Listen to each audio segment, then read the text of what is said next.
Let's see. Let's turn this off. Turn off our branding. Man, I just wish I could figure out how to do all this stuff easily without causing problems and blah, blah, blah. It should just be automatic, but it's not. At least not in my world. All right. So, welcome to the 7 o'clock talk. I have the computer balanced on my knee, so I'll try to hold it so that it doesn't. Somebody's tired. We've had a week. It's been unbelievable. Yeah, it's been a rough one.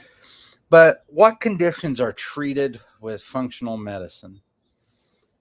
And this kind of goes back to last week's and other things. There, when you treat the root cause and you do testing and you look and see what is happening, what do you find out? When you do the testing and you see occult infections and those types of things. And you've just drawn a very beautiful picture with everything that you've done. You've seen the thermography kind of coincides with the GI map, which coincides with the omics test. Draws a very beautiful picture, and it starts to overlap, and you start to understand. Yeah. I caught her looking at Facebook. No, I was trying. I don't know what you're asking me, but we specifically on mine, we've done so much over 4 years, and we get little bits and little bits and little bits and little bits, but none of our little bits ever line up, and then we've gotten where we found a beautiful test, and then things just lined up. So this test results, when we went through and done our little research and done the same on this test and then this one, and then you overlay them and they're all the same. And so now we're putting our. We have found a root. Yeah. And so now we're putting our. It's walking the walk. And so I have never liked doctors who tell people not to smoke and then they go out on the back porch and they light up a cigarette. Doctors that tell people don't drink and then they go, you can see them in the bars and stuff like the health problem. Because if you think about it, people, this is what confuses medicine, and this is what confuses a lot of people. When you have, let's just say H. pylori. H. pylori in her gives her gastrointestinal symptoms. And it starts to trigger her autoimmune issues.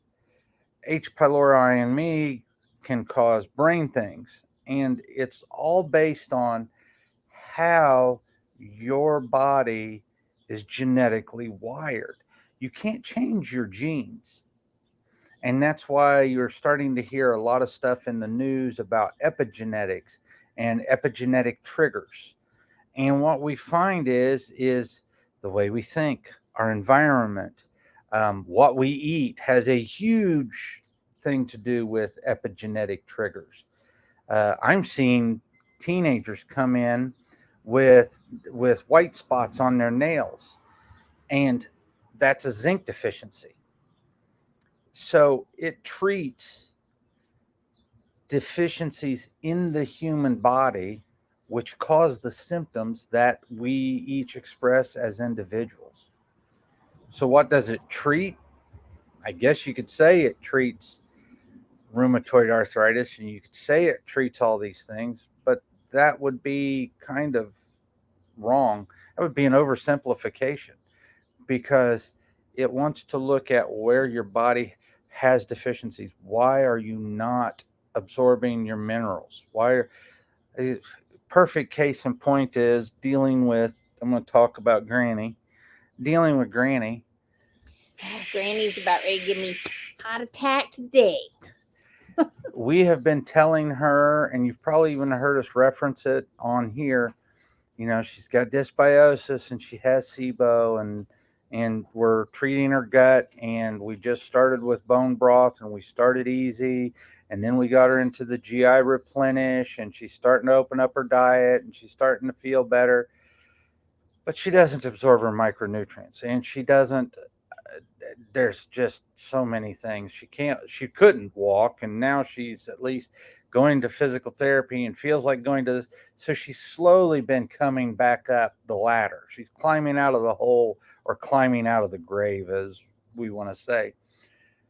And she goes to the doctor, and the she gives her doctor daughter a 200 pulse rate. she goes to Literally. her doctor, and they do the breath test, and it's the lactulose breath test, and lo and behold, you have SIBO, and they're going to give her triple antibiotic therapy. She was so proud to call me and say, I know what's wrong with me now. I have SIBO, and they're going to mix me up some antibiotics, and the top popped She off lost of my her head. ever-loving mind. And so then we have to go through, and we might as well. So this is how you treat SIBO. You have to figure out why this is happening. And in hers, chronic PPI use, chronic antibiotic use. But this isn't a primary, this is not a root cause issue. SIBO is usually a secondary or or tertiary. tertiary issue. So you have to find the root, treat the primary cause, as well as treating all these other little things. But you don't have to go straight to antibiotics to do it. And in this particular case, that would kill off all her microbiome that we've worked so hard to create in the last 6 months. And for me, it was her calling me to tell me she had given herself a death sentence, and that is exactly the way I reacted to it. If she was more robust. She's 81 pounds today. And she's 67 years old. She looks like she's 90. If she was a little more robust, I would be the smart aleck. I really would. And I'd be like, oh, go ahead and do that. And then I would write on a little piece of paper. I would date it and write on a little piece of paper. You're going to start this. This is going to happen. You may or may not get a vaginal yeast infection. You're probably going to get a raging case of diarrhea. Your stomach's going to start to hurt again. You might start to pass blood. In the end, when you come off of the antibiotics, you're going to feel better. But in about, what they say the relapse case rate 2 is? months. 2 months.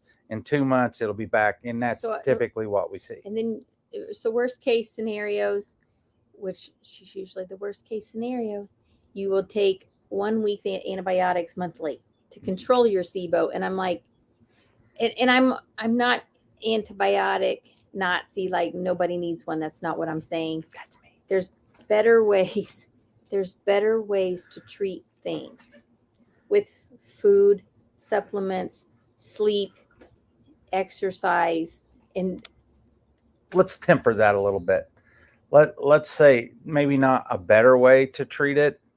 How about a safer way to treat it with less impact? Because you can always go to the antibiotics and working on your gut, and you can't just go in. She has crypto. I can't just go hit her with a bunch of stuff to kill crypto without having her gut in line so that her gut is pretty much healed up.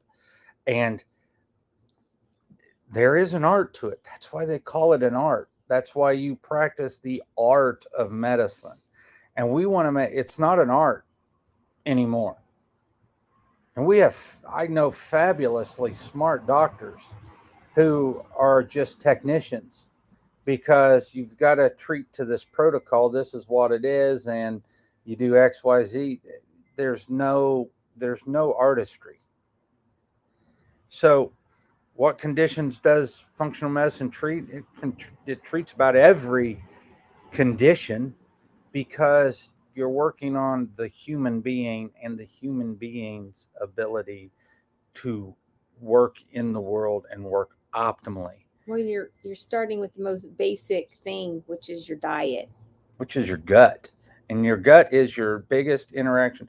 Think about this. In your lifetime, you will put I think they say 47 tons of food through your body. Your gut sees more antigens in a day than infections in the bloodstream, than inhaled stuff, just because of how it interacts with food. Sees more antigens in a day than your what's the other immune system will see in the lifetime, because it's the first line of defense. If you don't have secretory IgA, if you don't have these things, that's when you start to break down. That's where our chronic conditions come from. And so it treats everything. And I've seen it treat toenail fungus. It's treating toenail fungus on me. And we've seen it treat PPI use. We've seen it treat GERD. We've seen it treat headaches. We've seen it treat weight loss. Diabetes. Oh, diabetes. It's wonderful at diabetes. So that's about it. Miss Kathy, we're going to be down there to see you here in a little bit. We got to go see Granny first because we're going to put her through some testing. Actually, we can come that way. We got a big old circle to make, but we're going to see our friends. Have a great night. And there's the end broadcast.